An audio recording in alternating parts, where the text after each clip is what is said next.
Hello po sa ating mga listeners. Ako po muli ang inyong narrator, Miss Yvonne. Magbabasa po tayo muli ng mga panibagong kwentong pag-ibig. Ihanda ng inyong mga puso at sabay-sabay po nating pakinggan ito. Magandang araw po sa inyong lahat ng mga tagapakinig. Ako po si Beverly Rodriguez at nais ko po sanang ibahagi sa inyo ang kwento ng buhay ko. Mapait at talaga namang isang malaking pagsubok ang dumating sa akin. Subalit sa gabay ng ating Panginoon at tulong ng lalaking tunay na nagmamahal sa akin, nahanap ko rin ng totoo at wagas na kaligayahan. Sana po'y magustuhan yung kwentong to. Maraming salamat po.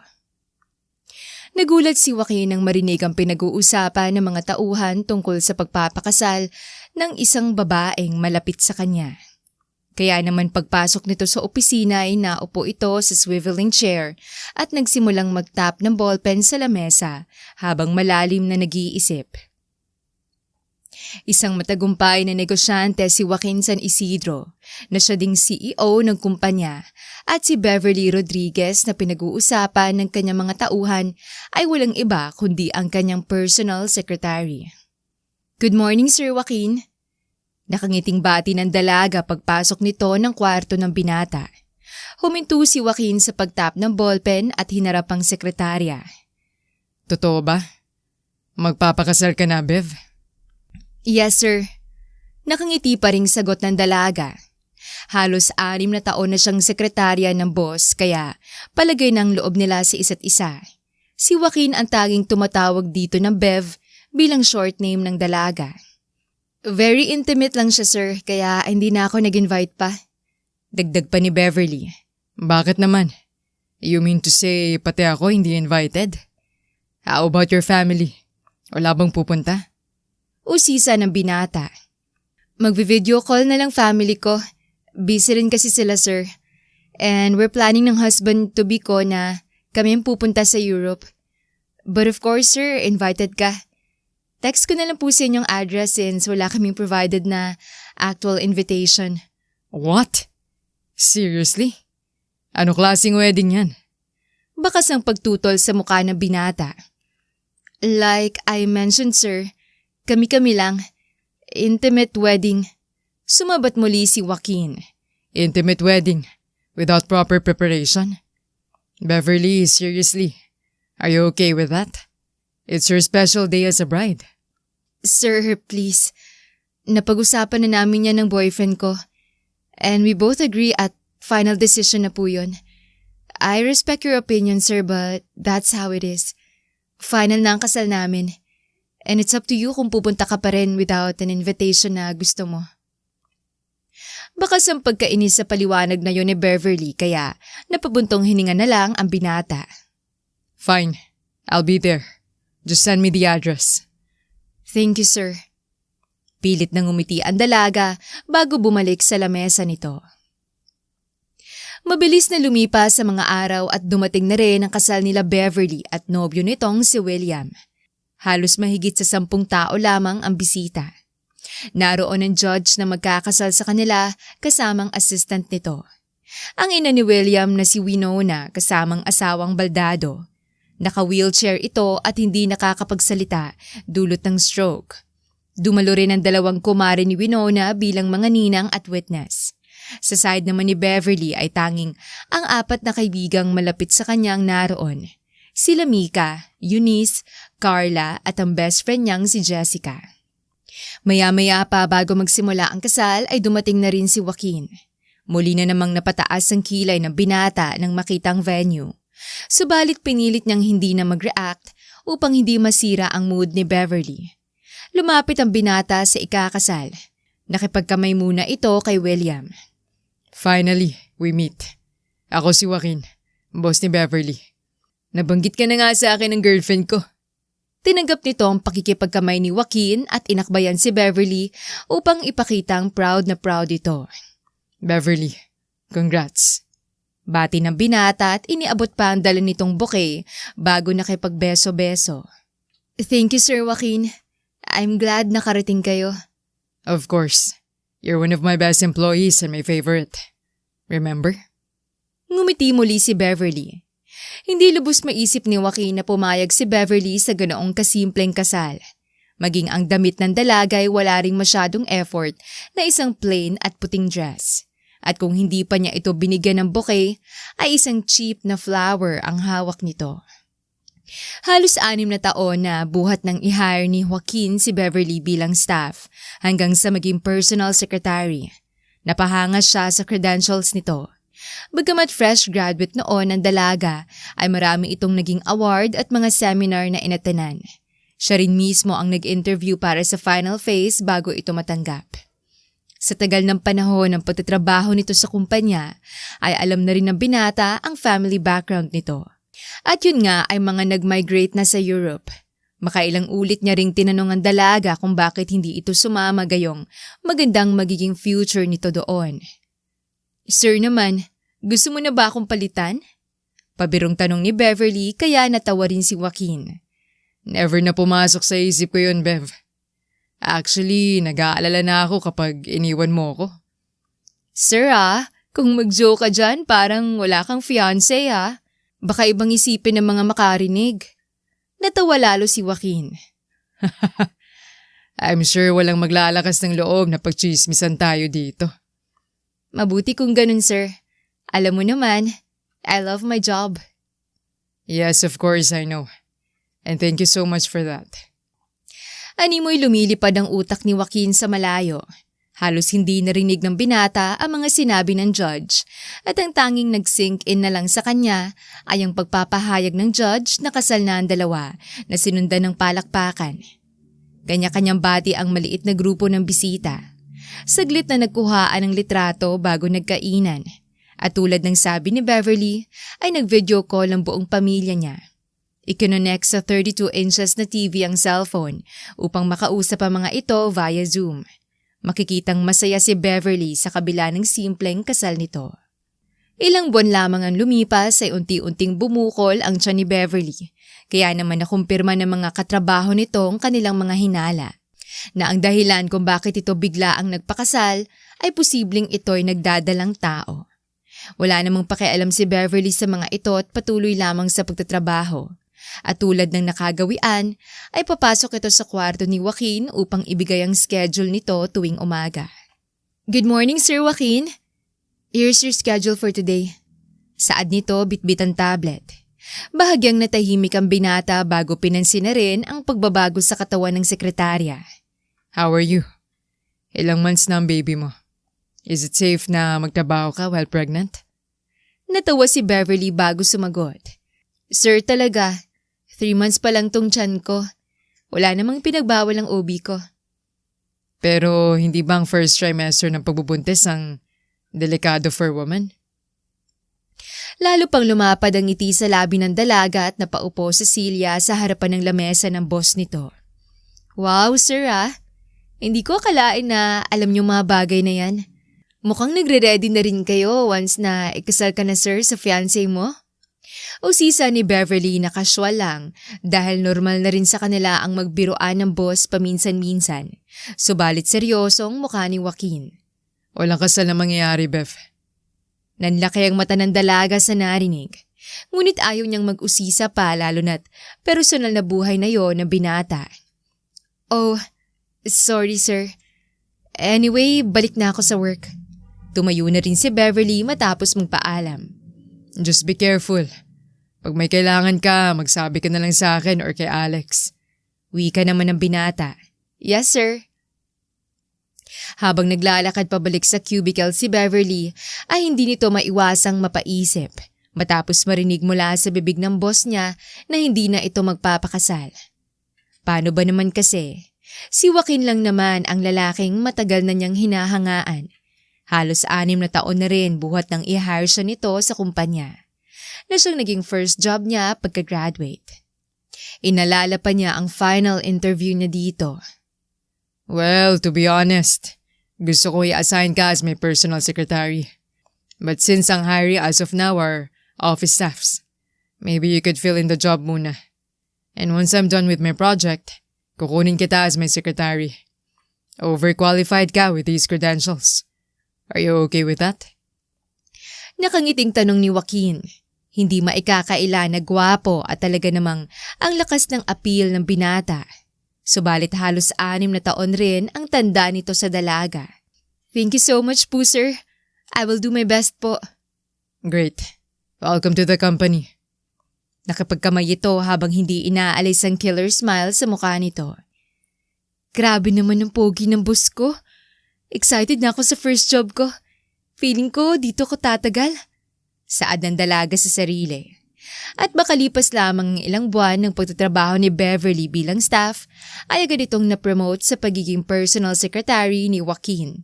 Katulad ng sinabi nito, hindi maikakaila ng dalaga na talagang labis ang paghanga niya sa boss.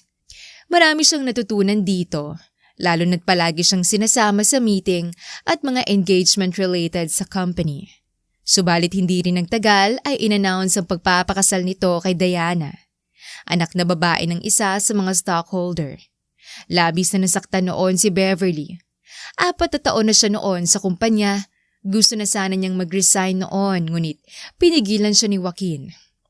You're resigning? Bakit, Bev? Anong problema? Nagtatakang tanong ng binata. Halos komportable na siya kay Beverly at talagang itong paborito niyang empleyado. Kung noon ay magulo palaging schedule niya at minsan ay may nakakalimutan pa siyang mga importanteng bagay, kay Beverly ay nakaayos lahat. Ang smooth lang ng transactions at meetings niya kaya talagang isang malaking kawalan kung magre-resign ito. Sir, magmamigrate na kasi ang family ko sa Europe. Panimula ng dalaga na agad pinutol ng binata. Oh, I get it. Pero, please, pag-isipan mo, Bev. Kailangan kita here. Just tell me what you need.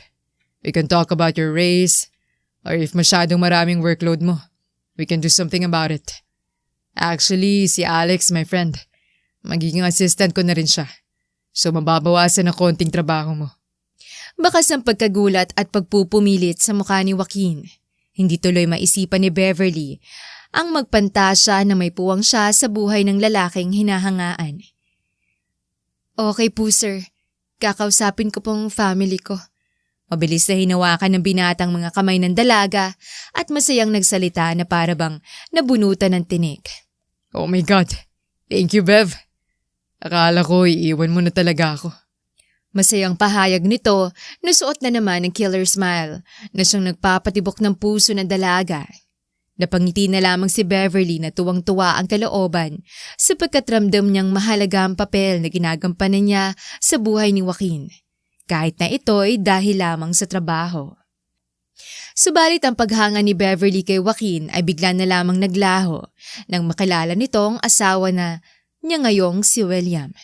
Halos 3 buwan na rin kasi buhat nang iligtas siya nito sa 2 lasing na lalaking may planong masama sa kanya. Saklolo! Tulungan niyo ako! Paulit-ulit na sigaw ng dalaga, ngunit walang katao-tao ng mga sandaling yon. Buong akala ni Beverly ayon nang magiging katapusan ng buhay niya, kaya tahimik na lamang siyang nagdasal. Hanggang sa isang lalaking may hawak na baseball bat ang lumapit at pinagahampas sa mga salarin. Ito ay si William na napadaan sa lugar habang minamanehong kotse nito. Hayop kayo! Isang babaeng mahina lang niyang bibiktimahin niyo! Sigaw pa ni William na patuloy pa rin sa paghampas sa mga ito. Hindi naman napigilan ni Beverly ang mapahagulgol dahil mabilis na dininig ng Panginoon ang panalangin niya at dumating ang kanyang tagapagligtas. Miss, nasaktan ka ba? Ligtas ka na. Tahan na. May nawala ba sa'yo?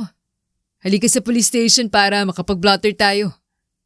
Nag-aalalang tanong nito, ngunit hindi magawang sumagot ng dalaga at patuloy lamang sa pag-iyak. Umiling lang ito at pinahid ang mga luha. Uwi na ako. Ayoko nang pumunta sa pulis. Naiiyak na sagot nito. Sigurado ka ba? Saan ka ba nakatira? Iatid na kita. Offer ng binata. Abot langit ang pasasalamat ni Beverly sa guardian angel na dumating sa buhay niya. Taos-puso niyang tinanggap ang alok ni William at nagpahatid sa bahay. Nanlaki ang mata ni William nang makita ang bahay ng dalagang kanyang tinulungan. Isang ancestral house ito na hindi maipagkakailang, malaki at mayaman ang nakatira. Subalit agad rin niyang napagtantong marahil ay anak ito ng katiwala, lalo na't wala itong sariling sasakyan. Maraming salamat sa tulong mo. Ako nga pala si Beverly. Pagpapakilala ng dalaga pagbaba nila ng kotse. Inilahad naman ni William ang kamay at nagpakilala rin. William ang pangalan ko. Mag-iingat ka na lang sa susunod. Mauna na ako. Pagpapaalam rin ito habang nasa gate sila. Papasok na ito ng kotse nang pigilan ng dalaga. William, pumasok ka na muna kaya saglit. May makakain naman sa loob. Kahit yun na lang ang maibigay ko. Alok ng dalaga. Okay. Sang-ayon ng binata. Namangha lalo si William pagpasok ng bahay. Talagang masasabing mayaman ang mga nakatira dito. Sa mga kagamitan pa lang at paintings at yak na mamahalin ng mga ito. Tuloy ka. Mapu ka muna. Maghahanda lang ako ng makakain. Paalam ng dalaga. Labis ang pagtataka ng binata dahil sa laki ng bahay ay parang walang nakatira dito. Ngunit malinis at mukhang hindi ito pinapabayaan. Maya-maya pa'y tinawag muli ni Beverly si William sa kusina. Tara, kain ka na William. Ininit ko lang ang mga nasa ref. Mga niluto yan ng katiwala namin kaninang tanghali. Paliwanag ng dalaga kaya sumabat agad si William. Dito ka nakatira? Gulat na tanong nito. Ha? Oo, pero ako na lang mag-isa dito. Umuwi kasi yung katiwala namin ngayon sa pamilya niya. Bukas pa siya ulit babalik. Nagtatakang tanong ng dalaga. Sa laki nito, ikaw lang mag-isang nakatira? Usisa na binata. Nag-migrate na kasi ang family ko sa Europe. Inaantay ko lang na may bumili nitong bahay namin at lilipat na rin ako sa mas maliit na condo unit. Kwento ng dalaga. Biglang nagningning ang mga mata ni William na para bang nakahukay ng isang ginto. Kaya mula noon ay sinimula ni William na suyuin si Beverly. Kinuha niya ang contact number at Facebook account nito upang makilala at tuluyang niligawan. At dahil guardian angel na ang tingin ng dalaga sa binata, ay sinagot niya rin agad ito makalipas lamang ang ilang linggo. Hanggang sa isang gabi, ay muling pinatuloy ni Beverly si William sa bahay niya. Sinamantala nito ng binata upang tuluyang maangkin ang dalaga. Ang totoo Beverly, na love at first sight ako. Ikaw ba? Panimula ni William upang pumayag ang kasintahan na magpalipas siya ng gabi kasama ito. Ngumiti naman si Beverly at inabot pa ang labi ng nobyo. Oo naman William, hindi ba't ikaw nga ang guardian angel at Prince Charming ko, love? Paglalambing pa nito, kaya hindi na nagpaligoy-ligoy pa si William. Kung ganun ba'y, okay lang kung... Nag-aalangan pang tanong nito kaya natawa si Beverly. Oo na, handa na ako. At sigurado na rin akong ikaw ang lalaking binigay sa akin ng Diyos. Kaya bakit kita tatanggihan? Yes! Tuwang-tuwang saad ng binata, kaya lalong natawa si Beverly. Matapos ang pagpayag na yon ni Beverly ay tuluyan na silang nagsiping. Yon ang unang karanasan ng dalaga. Bagamat napakabilis lamang ng mga desisyong ginawa niya, ay wala siyang pinagsisisihan. Sa loob niya ay mahal na niya si William at tuluyan ng kinalimutan ang lihim na paghanga sa boss niyang si Joaquin. Ang unang gabing yon ay nasundan pa ng maraming beses, kaya naman nabuntis agad ang dalaga. Sa huli ay niyaya na rin si Beverly ni William na magpakasal upang panagutan ang dinadala nito. Subalit isang araw ay nagpaalam si William dahil na destino ito sa probinsya. Bakit biglaan naman, love? Nakaschedule ng kasal natin, diba? Malungkot na tanong ni Beverly. Wala kasing ma-assign na iba kundi ako. Para sa project. Love, hindi ko pwedeng tanggihan yun kasi para to sa promotion ko. Kailangan nating makaipon para kay Junior. Paliwanag ng asawa na agad yumakap at sinubsob pa ang mukha sa dibdib ni Beverly upang maglambing. Hinimas-himas rin ito ang namimilog na tiyan. Pero paano kami? Pagmamaktol pa rin ni Beverly kaya pinisil ni William ang ilong nito. Pupuntang mama at papa ko bukas, love. Magstay muna sila dito para mabantayan ka nila. Ang hirap kaya na iwan kang mag-isa dito. Hindi ako mapapalagay. Patuloy na paglalambing ni William na siya namang kahinaan ni Beverly at bumigay na rin dito. O siya, sige na nga. Basta palagi kang tumawag, love ha? Oo naman. Oras-oras ko kayong i-check ni Junior. Niyakap na lamang ng mahigpit ni Beverly ang asawa ng gabing yon. Dahil sa hindi naman maselan ang pagbubuntis ni Beverly ay hindi siya huminto sa pagtatrabaho at pumasok pa rin sa kumpanya ni Joaquin. 6 na buwan na ang tiyan niya at nakatakdang mag-maternity leave sa susunod na buwan. Binawasan na rin ni Joaquin ang load niya ng trabaho na tanging pag-arrange na lang ng schedule ang importante. Good morning, Sir Joaquin. Here's your schedule for today. Bati niya sa nakakunot noon na boss. Isa-isang dinictate yun ni Beverly bitbit ang tablet. Tahimik namang nakinig lang si Joaquin. That's all po, sir. Gusto niyo ng coffee? Alok niya pa dito. No, I'm fine. Balik ka na sa table mo. Si Alex nang bahala sa akin. Tanggi nito. Buhat nang malaman ni Joaquin na buntis si Beverly ay unti-unting lumayo ang loob nila sa isa't isa. Parehas nilang napansin ang pagbabagong yon dahil nawala ng closeness nila at tanging pagiging professional na lang sa trabahong meron sila. Tinigilan na rin ni Joaquin ang pagtawag ng casual na pangalang Bev sa sekretarya. Subalit na mga sandaling yon ay bigla na lamang natigilan si Beverly at napahawak sa tiyan niya. Agad tuloy na taranta si Joaquin at napatayo sa kinauupuan. Bev, what happened? Nahihilo ka ba? Nag-aalalang tanong nito at agad dinawakan ng sekretarya. Hindi sir, bigla kasing sumipa eh. Bakas ang pagngiwi sa mukha ng dalaga. Maupo ka muna. Maingat na inalalayan ng binata si Beverly sa couch. Panay ang himas ng dalaga sa tiyan kaya hindi napigilang magtanong muli ni Joaquin. Masakit ba? Nag-aalalang tanong nito at hindi na iwasang haplusin ang tiyan ng sekretarya. Sakto namang paghawak niya ay muling sumipa ang baby. Wow, mukhang malakas ang batang to ha? Natatawang saad niya. Naku sir, mukhang gusto kang maging ninong. Biro ni Beverly. Aba, oo naman. Hindi ko yun tatanggihan.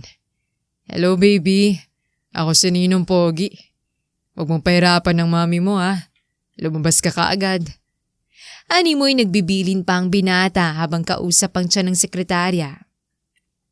Sir talaga, puro kayo biro. Bagamat naka-move on na si Beverly, sa lihim na nararamdaman niya para kay Joaquin ay hindi niya pa rin mapigilang kiligin ng mga sandaling yon. Ngunit agad rin niyang pinagalitan ng sarili sa isipan nito. Ano ka ba Beverly? Bawal ang lumandi. May asawa ka na? Saad niya sa sarili. Tumayo na rin si Joaquin bago nagbilin sa sekretarya. Don't push yourself, Bev ha. Pag kailangan mong magpahinga, do it. Yes sir, thank you. Makalipas ang 1 buwan ay nagtaka si Joaquin dahil pumasok pa rin si Beverly. Alam kasi niyang naka-leave na ito tulad ng paalam sa kanya. Why are you here, Beverly? May nakalimutan ka ba? Nagtatakang tanong niya. Wala naman sir, nag-extend na ako ng 1 month pa before mag-leave. Why? Kung ano mang naiwan mong work, leave it to Alex. Sinabihan ko na siya to fill in the job for you. Sir, kaya ko pa naman. Look, ayoko may sabihin ng asawa mo about your work. Paliwanag ni Joaquin kaya agad sumabat si Beverly. Don't worry sir, wala siya. Oh, what do you mean, wala siya? Nasa out of town work siya. Hanggang next month kaya nag-decide rin ako na pumasok pa. Total kaya ko pa naman sir. What? You're pregnant? Ilang buwan na lang ang due date. Tapos iniwan kang mag-isa? No sir, hindi ako mag-isa. Kasama kong parents niya sa bahay. Napataas bigla ang kilay ni Joaquin sa narinig. Hindi niya maiwasang maghinala sa asawa ng sekretarya. Mula sa madalian at simpleng kasal, at ngayon naman ay ang pagtira ng mga magulang sa bahay nito at ang out of town na trabaho. There's something off, Beverly. Kilala mo na ba talaga ang taong yan? Bigla namang naibulaslas ni Joaquin ang nasa isipan kaya agad nagpantig ang tenga ng dalaga. Anong ibig niyong sabihin, sir? Hindi ko ata gusto ang tanong na yan. Bakas ang inis sa tinig ng dalaga. Nagbuntong hininga naman muna si Joaquin bago sumagot. Look, I didn't mean to offend you. Pero parang may mali. Sumabat rin si Beverly. Walang mali, sir. Please, this is my personal life. Pwede po mag-stick lang tayo sa professional relationship? Inis pa ring wika nito bago tumalikod. Fine. I'm sorry. Paumanhin agad ni Joaquin. Nagpaalam na rin si Beverly at bumalik sa cubicle niya. Gayunpaman ay patuloy ang pag-aalala ni Joaquin para sa kanyang sekretarya. Gustuhin man niyang makialam at paimbestigahan ang background ni William, ay natatakot siyang magalit si Beverly at maisipang umalis sa kumpanya. Noon pa man ay alam ng binata ang lihim na pagtingin sa kanya ni Beverly. Ang mga simpleng ngiti ng dalaga ay nagbibigay rin sa kanya ng tuwa sa puso. Ngunit ayaw niyang bigyan ng pag-asa ang dalaga dahil nga sa nakatakdang pagpapakasal kay Diana. Kaya naman malinaw niyang ipinakita at ipinaramdam kay Beverly ang istriktong relasyon nila ay bilang employer at employee lamang, na siya rin namang nasa isipan ng dalaga. Hanggang sa isang araw, pumunta si Joaquin sa kondo ni Diana upang sorpresahin ito para sa kanilang anniversary. Subalit imbes na ito ang masurpresa, ay ang binata ang siya ng laki ang mata sa nadatnan. May kasama kasi si Diana sa kama nito na isang lalaki at mukhang kakatapos lamang magsiping. Seriously? Diana? Joaquin? Nagulat si Diana at agad hinila ang kumot. Agad namang tumalikod si Joaquin at lumabas ng kwarto. Mabilis na humabol tuloy ang dalaga. Joaquin! Joaquin! Please, let me explain! There's no need for an explanation, Diana. Cancel na ang kasal. So do whatever you want. Seryosong wika ng binata. Subalit hamarang pa rin ang dalaga sa pinto. Joaquin, please! We both know. Wala tayong feelings para sa isa't isa. Our marriage is just... Paliwanag pa ni Diana na agad pinutol ni Joaquin. Yeah, I know. Pero hindi excuse yon para iputan mo ako sa ulo. But I don't care. At least, ngayon pa lang alam ko na. Kesa naman mahuli kita na mag-asawa na tayo. Joaquin, I'm sorry. No need. Just tell your parents. At sasabihan ko na rin ang family ko. Yun lang ang huling sinabi ni Joaquin bago umalis ng kondo ng dalaga. Hindi maikakaila ni Joaquin na baliwala lang sa kanyang pagkakancel ng engagement nila ni Diana para pangang nabunutan siya ng tinig. At isang bagay ang pumasok sa kanyang isipan. At ito ay bigyan ng tsansang matagal na niyang pinipigilang feelings para kay Beverly. Subalit habang nagmamaneho papunta sa opisina, ay laking gulat ni Joaquin nang makita si Beverly na may kahalikang isang lalaki. Noon lamang niya yon nakita at kalaunan ay nalaman nga niyang ito'y si William na nobyo ni Beverly. Siguro, hindi talaga kami meant for each other. Bulong ni Joaquin sa sarili at muling isinantabi ang nararamdaman para kay Beverly. Makalipas ang isang buwan ay nag-maternity leave na rin si Beverly. Umuwi na rin si William kaya agad nawala ang mga hinala niya, dulot na rin ang pagdududa ng mga taong malapit sa kanya. Buong akala niya ay maayos na ang lahat at tanging panganganak na lang niya ang hinihintay. Subalit isang araw ay nagpaalam muli si William na aalis dahil na naman sa trabaho kaya agad tumutol si Beverly. Pero kabuanan ko na William. Paano ako? Paano kami ng anak mo? Love, nandito naman sila, mama at papa. Silang bahala sa'yo.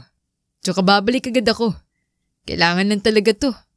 Nasa gitna ako ng promotion. Sinabi ko naman sa'yo, di ba? Paliwanag ni William ngunit hindi kumbinsido ang asawa. Naintindihan ko. Kailangan mo yan para sa future natin. Pero buhay kong nakataya dito. Hindi mo ba kami pwedeng i-prioritize this time? Kahit ngayon lang, William. Hindi napigilan ni Beverly ang maluha, kaya mabilis itong niyakap ni William. Please, love. Huwag kang umiyak. Makakasama sa iyo yan at kay Junior. I'm sorry, love, kung sa tingin mo hindi kita priority.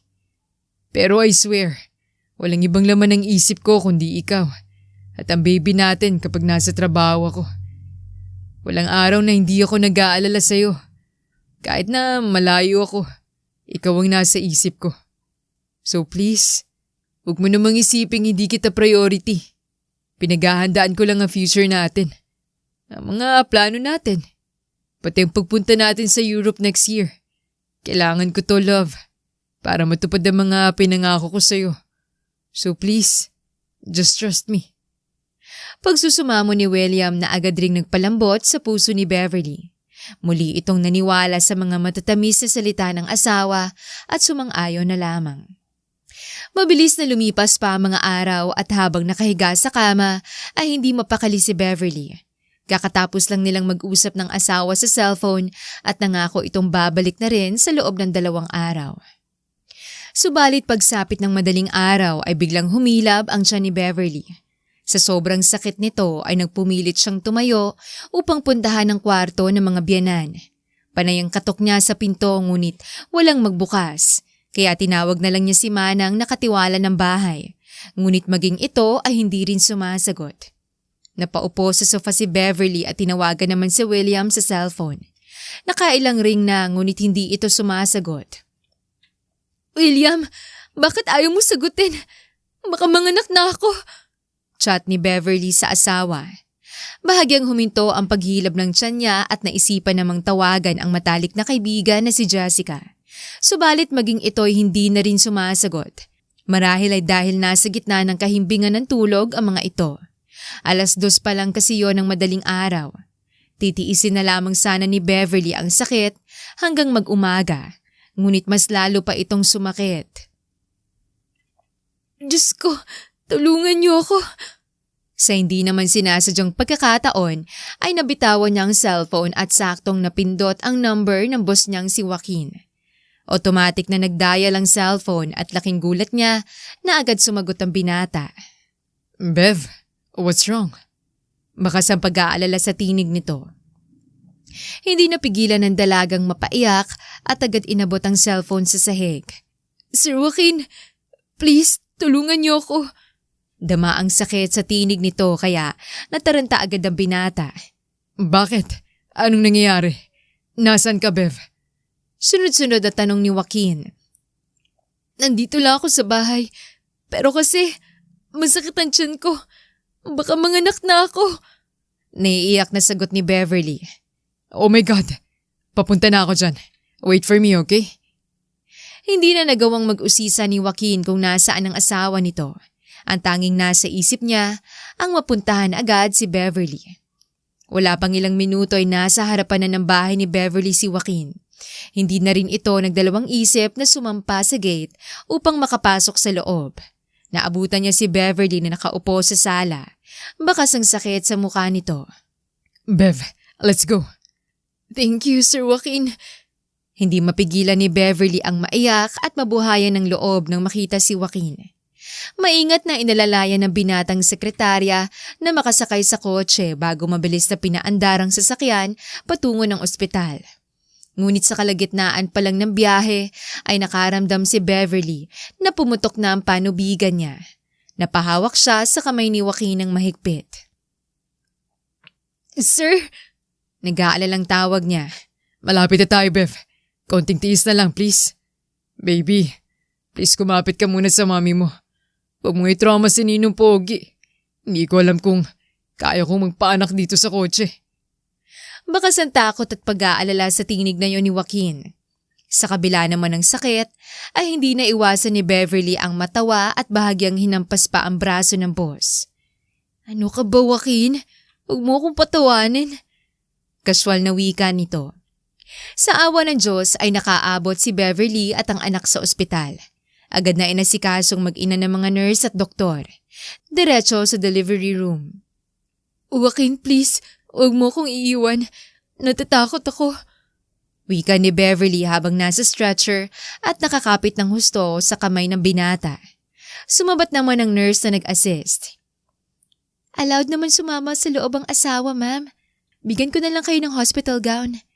Alok ng nurse kaya natuwa si Joaquin.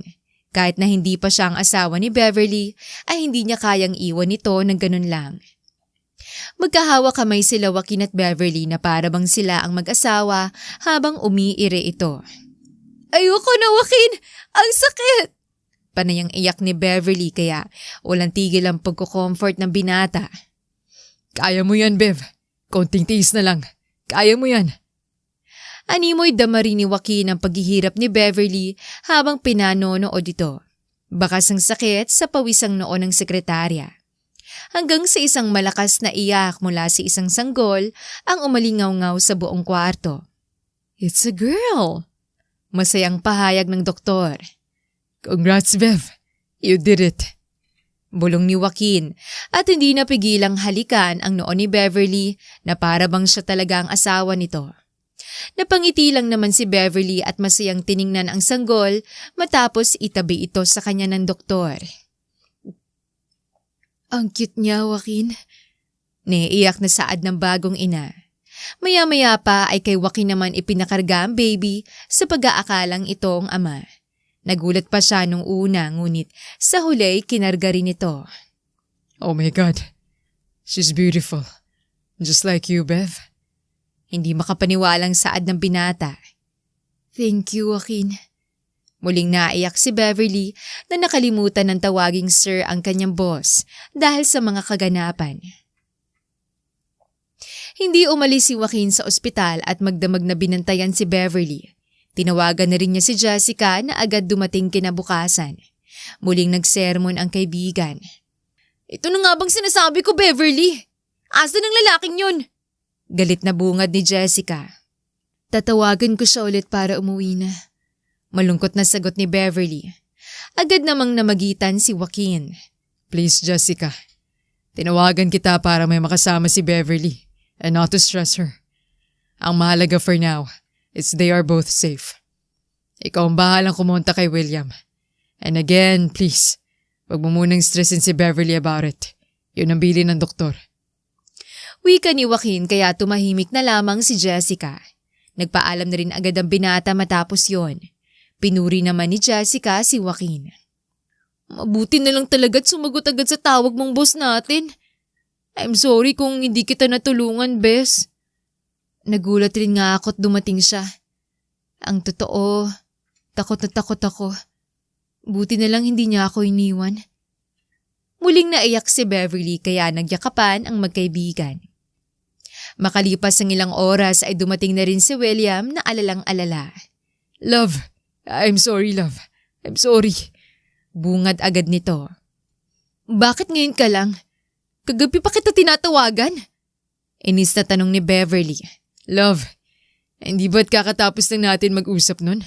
Kaya nakatulog na ako. Hindi ba't nakaplano naman na bukas ang balik ko? Hindi lang nakapaghintay ang junior natin. Paliwanag din naman ng asawa kaya agad rin siyang sumabat. Babaeng baby natin. Talaga? Kung ganun pala isang prinsesa palang panganay natin. Paglalambing ni William at niyakap agad ang asawa. Sa tuwing magagalit si Beverly at maghihinala kay William ay naglalambing agad ito at nagpapaliwanag ng taimtim. Kaya sa huli ay napapawi lahat ng pangamba ni Beverly at maniniwala lang sa lahat ng sasabihin ni William. Nasanay na si Beverly sa setup nilang mag-asawa na palaging out of town ang trabaho ni William. Madalang na siyang magtanong dito dahil tanggap na niyang nag-iipon ito para sa pagpunta nila sa Europe sa susunod na taon. Isa pa ay busy na rin siya sa pag-aalaga sa panganay na anak na pinangalanan nilang Brianna. Sunod sa pangalan niya dahil kamukhang-kamukha niya ang sanggol. Galing noon sa check-up si Beverly na papunta sana sa grocery upang bumili ng diaper ng anak. Subalit laking gulat niya nang lumapit ang kaibigan daw ng asawang si William na si Carla. Hello, nakita tayo ulit. Bati nito. Thank you sa pag-invite mo sa akin sa binyag ng anak niyo Baby number 3? Dagdag pa nito. Binyag ng baby? Nagtaka si Beverly dahil nag-iisa lamang ang anak nilang si Brianna na magdadalawang buwan pa lang at hindi pa nilang mag-asawa na pag-uusapan ang binyag kahit minsan. Walang ibang masabi si Beverly kaya kinuha ni Carl ang invitation sa bag niya. Heto iniabot sa akin kahapon. Nanlaki ang mata ni Beverly at hinawakan ng invitation. Nakasulat nga doon ang pangalan ng asawa niyang si William Buenaventura bilang ama ng bibinyagan na batang si Wilfred sa susunod na araw. Subalit ang ina na nakasaad dito ay hindi siya, kundi nagngangalang Veronica. Bigla na lamang nanginig ang buong katawan ni Beverly sa nakita. Hindi na nag-react pang kausap at manabuti na lamang magpaalam. Hindi na rin ito binawi ang invitation na ipinakita. "Mauna na ako sa'yo." Paalam nito. Agad na umuwi si Beverly ng bahay upang kumprontahin ang mga biyanan, ngunit tanging ang katiwala lang na si Manang ang naabutan. "Umalis sila ng maaga, Beverly. Sinundo sila ng kotse. Ang sabi ay may pupuntahan daw." Wika ng matanda habang karga-karga ang sanggol na si Brianna. "Umalis sila at basta na lang iniwan ng anak ko? Sino ka talaga, William?" Galit na wika ni Beverly sa sarili. Na mga sandaling yon ay nakatanggap siya ng text mula kay Winona na ina ng asawa. "Beverly, iha, umalis muna kami ng papa mo at kailangan niyang pumunta sa therapy. Binilinan ko na si Manang na bantayan munang apo ko. Kapag hindi ka na, Bessie, pakisuyo naman ako na transferan mo ko ng account ko ng panggastos namin, ha? Baka kasi abutin kami ng 1 linggo. Salamat, anak." Nanginginig sa galit na inihagis ni Beverly ang cellphone sa kama matapos basahin ng text na yon ng biyanan. "Therapy pala, malalaman natin." Wala munang sinabihan si Beverly sa nalaman. Iniwan muna niya ang anak kay Manang upang puntahan ang address na nasa invitation. Nais niya munang malaman ang katotohanan. Bagamat umaasa pa rin siyang hindi totoo ang mga hinala niya, ay tuluyan ng gumuho ang mundo ni Beverly nang makita ang bonggang venue ng binyag.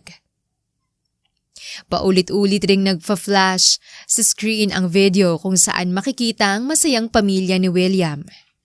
Subalit imbes na siya at ang anak nilang si Brianna ang kasama nito, ay ibang babaeng katabi kasama ang 3 anak. Isang lalaking nasa edad nasa 8 taon, isang batang babaeng 4 na taon, at ang binibinyagang bata na mukhang mag-iisang taong gulang naman. Dahan-dahang tumulo ang mga luha ni Beverly, subalit agad rin niyang itong pinawi upang hindi mapansin ng napakaraming bisita. Hanggang sa mapakong mata niya sa ina ng bibinyagang bata, natyak niyang Veronica ang pangalan. Nakangiting lumapit pa ito sa kanya at bumate. "Hello, katrabaho ka ba ni William? Halika, tuloy ka. Nandun ang table para sa inyo." Yaya pa nito. Ngunit hindi na nagpaligoy-ligoy pa si Beverly at hinarap agad ito. "Asawa mo, ang asawa ko." Bakas ang galit sa mukha nito na ipinagtaka ni Veronica. "Ano bang sinasabi mo, miss? Imposible naman ata yan. Halos 10 taon na kaming kasal ni William. Nagkakamali ka." Sagot ni Veronica na nahinto dahil sa pagpasok ni William mula sa entrance kasamang mga magulang. Heto ng asawa ko." Baling nito tinawag si William. "William, mahal ko. Halika, may papakilala ko sa'yo." Walang kaalam-alam si William na ang nakatalikod na babaeng kausap ng tunay na asawa ay walang iba kundi ang kanyang tinatagong kabit. Nanlaki ang mga mata nito nang humarap si Beverly, maging ang ina nitong si Winona. Beverly? Yun lang ang tanging lumabas sa bibig ng manlolokong lalaki. Wala namang kaalam-alam si Veronica na ikinros pa ang kamay sa braso ng asawa. "Mahal, ang sabi ng bisita natin ay asawa ka daw niya. Mabuti pa ay magpakilala ka ng maayos sa magandang babae na to." Biro pa ni Veronica. Ngunit bakas ng pagtahimik ni William at maging ang mga taong nakapaligid sa kanila. Matapang namang nagsalita si Beverly. "Hanggang kailan mo ako planong lokohin? Hayop ka? 10 taon na kayong kasal? Kung ganun, ano yung kasal natin?" Nagnit-ngit sa galit na tanong ni Beverly. "Nagpakasal ka ulit? Ano to? Bigamy, William?" Pananakot ni Veronica kaya agad nagpaliwanag ang asawa. "Hindi, mahal. Peking kasal lang yun. Hindi totoong kasal." Lalong nanlumo si Beverly at natawa na lang para sa sarili. Pakiramdam niya ay siya ng pinakatangang tao sa buong mundo ng mga sandaling yon. Beverly, please. Binyag ng anak ko. Pag-usapan na lang natin to sa ibang araw. Mahinang saad ni William sa kanya. Ngunit maging si Veronica ay napataas ng kilay. Kung ganun ay totoong sinasabi niya, at talagang niloko mo ako? Unti-unting nagtaas na rin ang boses nito. Mahal, misunderstanding lang to. Please, huwag nating sirain ang binyag ni Wilfred. Ginawa mo akong kabet nang wala akong kaalam-alam. Halos tawagin ko na lahat ng santo para lang safe na may panganak ang baby ko. Tapos ikaw, nag-aayos pa lang ng binyag ng anak mo? Muling sumabat si Beverly kaya hinarap ito ni Veronica. At nagkanak pa talaga kayo? Galit na wika nito at mabilis na hinampas ang braso ni William. Veronica, mahal. Please, isang pagkakamali lang nangyari. I'm sorry. Aksidente na nabuntis ko siya. Kaya wala akong choice kundi magpanggap. Paliwanag ni William na mukhang underpa sa asawa. Kaya naman nanliit bigla ang tingin ni Beverly sa inaakala niyang guardian angel, Prince Charming kuno na peking asawa. Bigla na lang nag-sink in sa kanya ang lahat ng mga payo ng mga taong malapit sa kanya katulad ni Jessica at Joaquin. Maging ang mga sumbong rin noon ni Manang sa kanya patungkol kay Winona na nagbabalak angkinin ang bahay ng kanyang pamilya.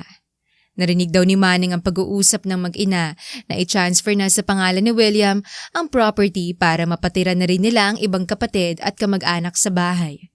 Ngunit hindi yon pinaniniwalaan ni Beverly at sinabing baka nagkamali lang ito ng dinig at hindi ang bahay ng pamilyang tinutukoy. Naputol ang pag-iisip ni Beverly nang hawakan ni Winona ang braso nito. Iha, mabuti pa'y sumama ka na lang muna sa akin. Mag-usap lang kayo sa susunod. Napakaraming bisita. Nakangiti ngunit halatang may tinadago ito kaya hinawi lang ni Beverly ang braso. Ang kapal rin ng mukha niyong gawing tirahan ng bahay ko. At plano niyo pang angkinin? Galit na wika ng dalaga na ikinagulat kunwari ng matanda. Ano bang sinasabi mo dyan? Tumira kami roon para may kasama ka. Sumabat naman si Veronica. Pati kayo, ma. Alam ang kalokohan ng anak niyo? At kinonsinti niyo pa talaga. Pagalit na sumagot si Winona. At bakit parang kinakampihan mong babaeng yan? Bakit ka naniniwala dyan? Hindi nga natin yan kilala. Si Beverly naman ang sumabat. Oo, hindi ko kayo kilala. Mabuti na lang at nabuking ko agad ang panloloko niyo. Wala akong planong habulin ng walang hiya niyong anak. Inyong-inyo na siya. Galit na wika ni Beverly at pinagtulakan pa ang mga ito bago mabilis na lumabas ng venue. Galit namang hinarap ni Veronica si William. Ano? Wala ka bang planong habulin ng kabit mo? Veronica, please. Huwag nating sirain ang binyag. Magpabinyag ka mag-isa mo. Galit na nag-walk out si Veronica sa venue at tinawag ang mga anak upang umuwi. Pagbalik ni Beverly sa bahay ay agad niyang pinagbabalot ang mga damit ni William at maging sa mga magulang nito. Pinagtatapon niya ito lahat sa labas ng basurahan at walang tinirang kahit na ano. Paulit-ulit namang nagtanong si Manang ngunit nanatiling tikom ang bibig ni Beverly at nagkulong lamang sa kwarto. Sa kabilang banda naman ay hindi rin mapakali si Joaquin. Buhat kasi mangyaring insidente sa ospital kung saan mag-isang nanganak lang si Beverly ay hindi na niya mapigilang paimbestigahan ang background ni William. At noong mga nakaraang araw lang nakumpirma ng detective na inupahan niya ang katotohanan. Subalit ayaw niyang sa kanya mismo manggaling ito kaya inutusan niya si Alex na gumawa ng paraan upang si Beverly mismong makatuklas. Kaya naisip nilang magbayad ng isang magpapanggap na kakilala ni William at ibigay ang invitation kay Beverly. Sir, sa tingin niyo ba ay nagpunta si Beverly sa binyag? Tanong ni Alex. Umaasa akong tatawagan niya ako. Oras na malaman niya ang totoo. Katulad rin nung araw na nanganak siya.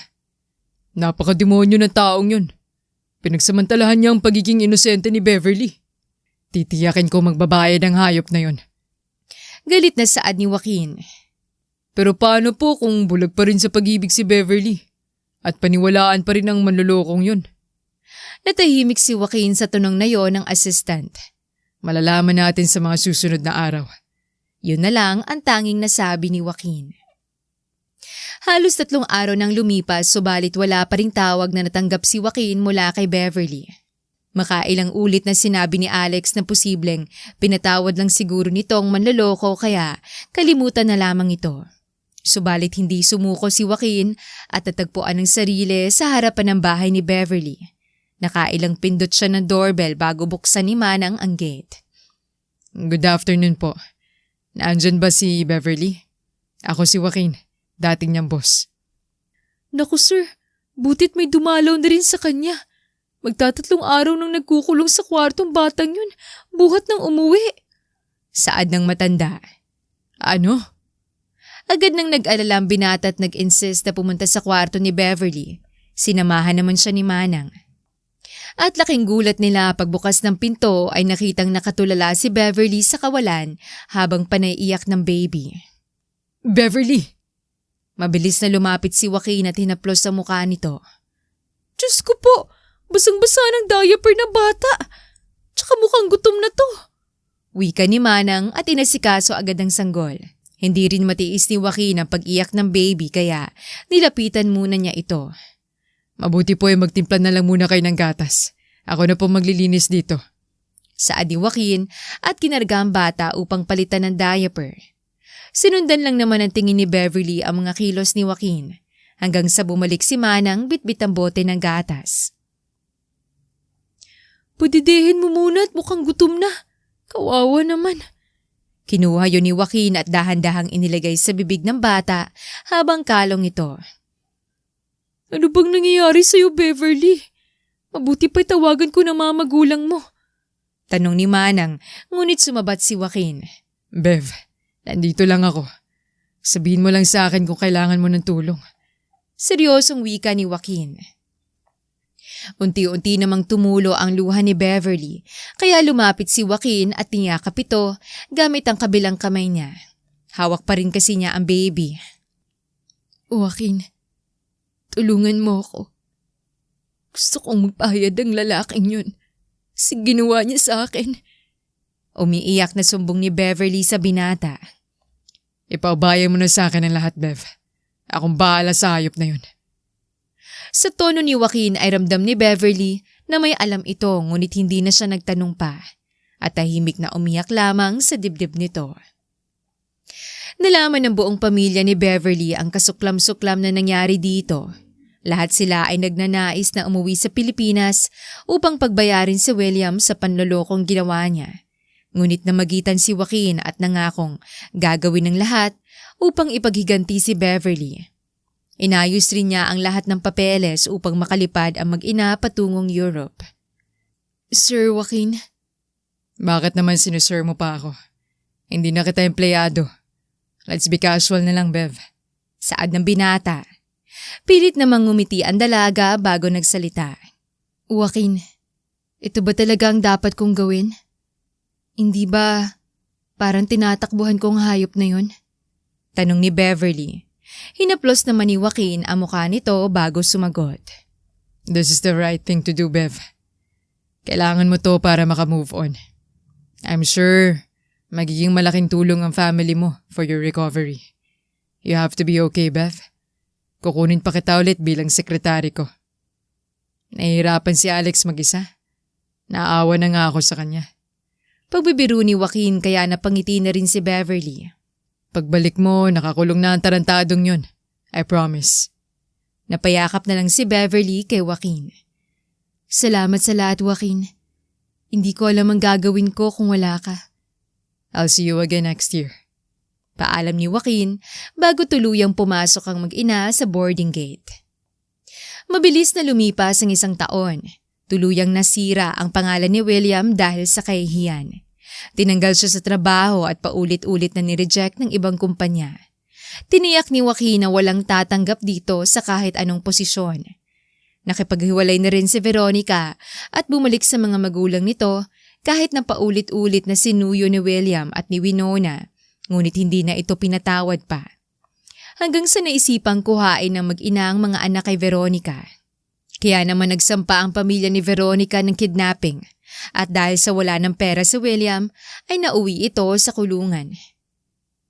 Kulang pa yan sa panlolokong ginawa mo kay Beverly. Galit na wika ni Joaquin ang dalawin nito sa kulungan. Tumawa naman si William at kinutya ang binata. Oras na makausap ko si Beverly. Tsak na patatawarin niya lang ulit ako. Alang-alang sa anak namin. Mayabang na pahayag nito. May anak ba kayo? Sa pagkakaalam ko, pangalan kong nakalagay sa birth certificate ni Brianna at siyang nakapirma doon bilang ama. Ako kayang kasama ni Beverly habang nanganganak siya. Ako rin ang nagbigay ng pangalan ng anak namin. So dapat ako lang ang ama. Pangaasar rin ni Joaquin kaya nagngit-ngit sa galit si William. Hayop ka! Kayo palang manloloko! Hindi ako! Sigaw nito at panay ang suntok sa rehas. Tinawanan lang naman ito ni Joaquin at kinuhaan pa ng picture na nakakulong upang ipadala kay Beverly. Ang inakala ni Joaquin na 1 taong pag-move on ni Beverly ay inabot pa ng 3 taon. Nasanay na ang dalaga na manirahan sa Europe kasamang anak at pamilya. Matapos ang sakit at pagkabigong pinagdaanan ay nagawa rin niyang makabangon muli. Buhat nang malaman niya ang pagkakulong ng manlolokong si William ay gumaan na ang kanyang kalooban. Hindi rin naman tumigil si Joaquin sa pagtulong kay Beverly. Madalas niyang ka-video call ang mag-ina. Tuwang-tuwa ang batang si Brianna sa pag-aakalang siya ang ama nito na ang tawag pa ay Daddy Pogi. Hi, Daddy Pogi! Kailan ka po ulit pupunta dito sa amin, Daddy? Tanong ng bata habang magka-video call na naman ang dalawa habang nasa opisina si Joaquin. Medyo busy pa si Daddy Pogi, baby. Pero pupunta ako sa birthday mo. Talaga, Daddy? Masayang tanong ng bata kaya natuwa si Joaquin. Hindi man dugo niya ang nananalitay dito ay hindi pa rin niya maipaliwanag ang sayang dulot nito sa kanya. Maya-maya pa'y narinig na ng binata sa background ang tignig ni Beverly. Anak, si Daddy Poging kausap mo? Tanong nito at kinarga pa ang bata. Hi Bev, kamusta kayo dyan? I miss you both. Sobrang busy sa work. Hindi ko alam, uunahin ko. Animoy batang nagtatantrums ito kaya natawa si Beverly. Grabe naman yung mukha mo, Joaquin. Parang pasan mo na ang mundo. Biro pa nito. Bev, kailangan talaga kita. Nahihirapan na ako kay Alex. Pagmamaktol pa rin ng binata, kaya lalo pang natawa si Beverly. Namiss ko na nga rin magtrabaho ng office works, Joaquin. Pero nasanay na rin ako sa work ko sa cafe ni Ate Rachel. Please, pag-isipan mo ha. And if ever gusto mo nang bumalik, just call me. Susunduin ko kayo ni Brianna. Pakiusap na naman ni Joaquin. I'll think about it, Joaquin. Nang dumating ang araw ng birthday ng batang si Brianna, ay sinurpresa ito ni Joaquin na lumipad sa ika-4 na pagkakataon patungong Europe. Daddy! Daddy Pogi! Hindi maitago ang saya ng bata at mabilis tumakbo upang yakapin ang binata. Brianna, baby girl. Excited na kinarga ni Joaquin ang bata at kinalong sa kanyang binti. Hindi naman maiwasang matuwa ni Beverly. Ramdam niyang espesyal silang mag-ina sa binata. Gustuhin man niyang bigyang pagkakataon ng naudlot niyang pag-ibig dito, ay natitigilan siya sa tuwing may isip na isa lamang siyang disgrasyadang babae na nagpakatanga sa isang lalaki at hindi ang isang katulad niya ang nababagay para sa binata. Bagamat nakalimutan niya na si William na kung gaano kabilis pinaikot ang ulo niya, ay ganoon rin yon kabilis na nawala. Na sa tuwing mababanggit nga ang pangalan nito ay para bang hindi ito dumating sa buhay niya.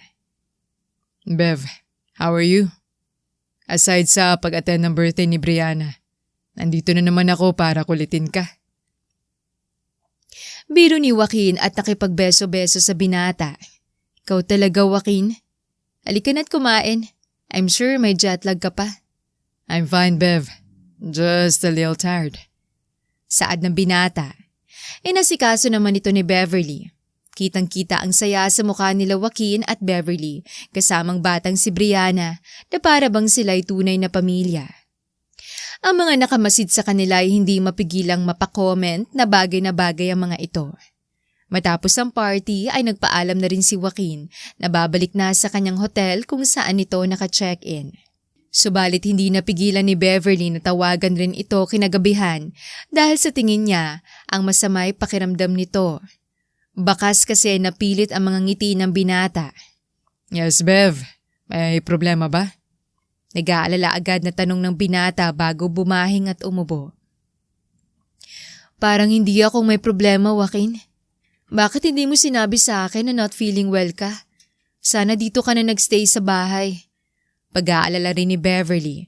No, ayoko mahawa kayo ni Brianna. I'll be fine. Uminom na rin ako ng gamot. Papahinga ko lang to. Are you sure, Joaquin? Same pa rin ba yan sa hotel na pinagstayan mo last time? Yes, Bev. So I'll be fine. Magpahinga ka na rin. I'm sure napagod ka kanina. Just kiss Brianna for me. Good night. Paalam ng binata. Bagamat natahimik lang si Beverly ay hindi nito maiwasang mag-alala pa rin kay Joaquin dahil nga sa mag-isa lang ito. Kaya naman, nagpaalam siya sa mga magulang at ibinilin munang anak para puntahan ng binata. Nang mga sandaling yon ay hindi pa rin makatulog si Joaquin dahil sa sakit ng ulo nito dulot na rin ng ubo at sipon. Pilit siyang bumangon nang may mag-doorbell at laking gulat niya nang makita si Beverly. Bev? Saan nito, tinakpan agad ang bibig.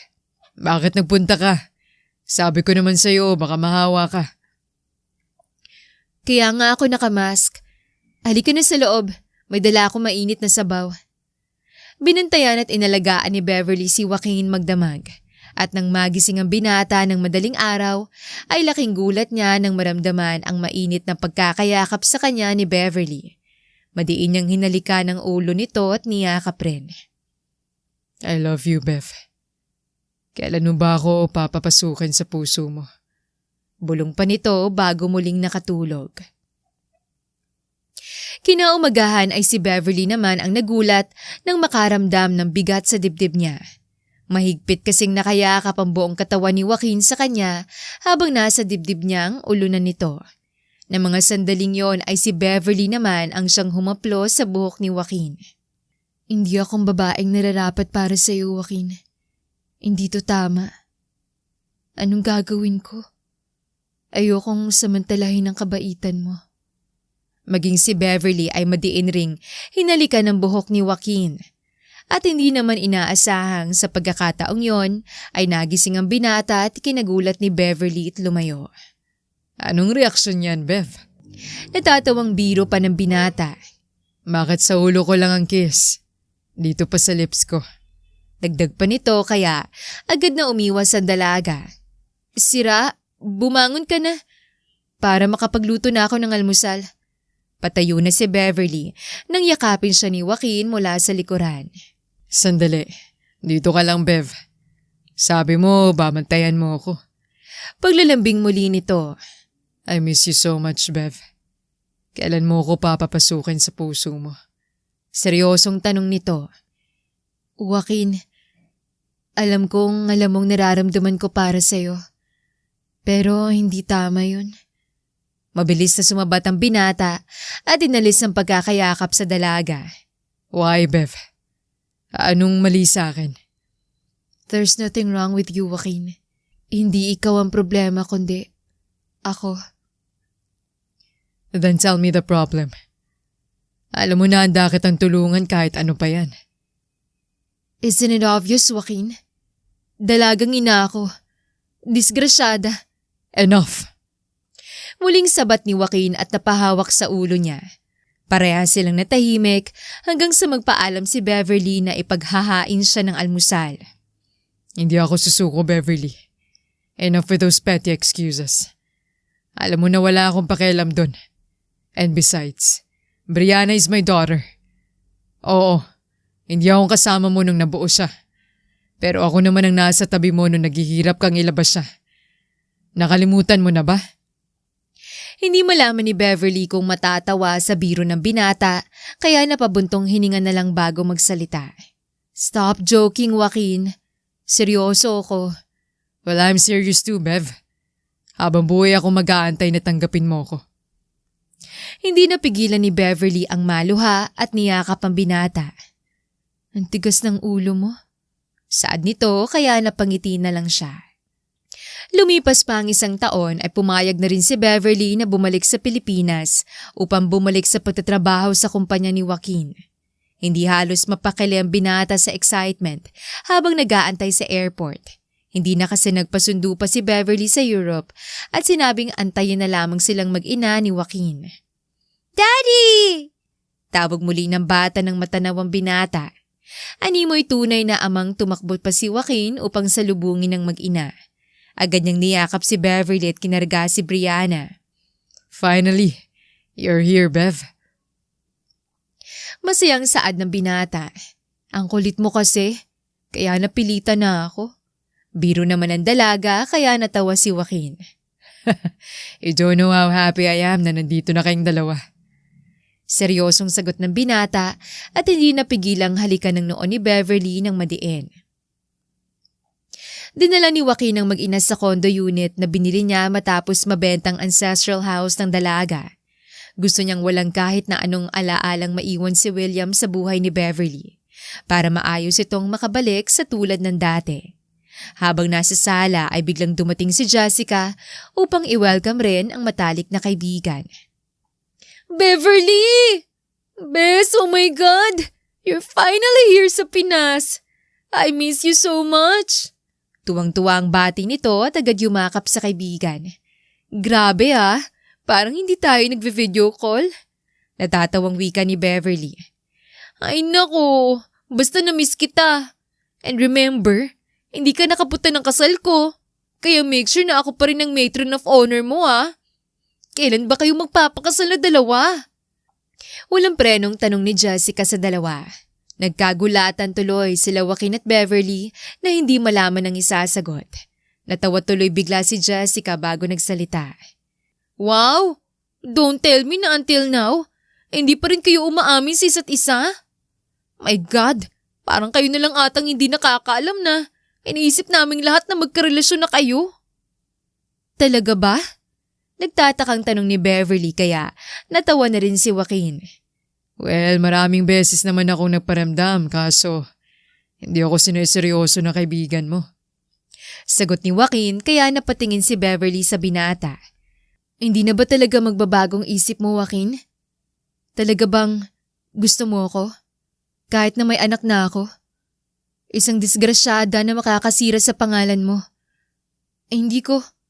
Mabilis na hinawakan ni Joaquin ang kamay ng babaeng matagal nang minamahal. Paulit-ulit kong sasabihin sa'yo na wala akong pakialam. Even my family are excited to meet you. Magpapatulong na ako sa kanila para lang sagutin mo na ako. May halong biro yon kaya hindi napigilang hampasin ni Beverly ang braso ng binata. Ano ka ba? Puro ka talaga biro. Natatawang saad niya. Maging si Jessica ay natawa na rin. So anong plano? Magliligawan muna ba kayo o kasal na agad? Grabe na yung 6 years yung silent admiration ah. Hindi pa ba sapat? Biro rin ito kaya seryosong nagsalita si Beverly. Gusto ko na yung grandeng kasal, Joaquin. Gusto ko nandun lahat ng family ko, mga kaibigan ko, lahat ng kakilala natin.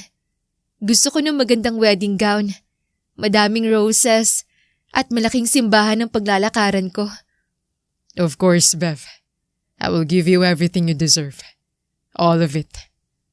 Hinaplos pa ni Joaquin ang pisngi ni Beverly at pinahid ang luhang tumulo dito.